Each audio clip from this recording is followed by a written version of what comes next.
Əziz dinləyicilər, bugün sizə qızdırma, temperatur haqqında qısa məlumat vermək istəyirəm. Hal-hazırda kəskin respirator virus infeksiyalarının yayıldığı bir gündəmdəyik. Ev şəraitində xəstələrimiz, pasiyentlərimiz çox səhv addım atmış olurlar. Temperatur çox qısa olduğu bir müddətdə, çox az olduğu bir müddətdə, 37 yarım olduğu vəziyyətlərdə temperatur salıcı dərmanlardan istifadə edirlər. Bu çox yanlış bir məlumatdır. Səhv addımdır. Yalnız 38 yarımdan yüksəyə qalxmış olsa temperatur, hərarət salıcı dərmanlardan yalnız parasetamol və ibuprofen tərkibli dərmanlardan istifadə etməyi tövsiyə görülür. Əgər temperatur 3 və 3 gündən artıq davam etmiş olarsa, dərhal həkimə müraciət etmək lazımdır.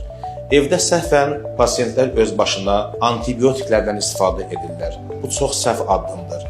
Antibiotiklər yalnız həkim tərəfindən yazılmalı və qanda olan müəyyən göstəricilərə əsasən antibiotiklər təyin olunmalıdır. Hörmətli pasiyentlər, ev şəraitində antibiotiklərdən istifadə etməkdən çəkinin.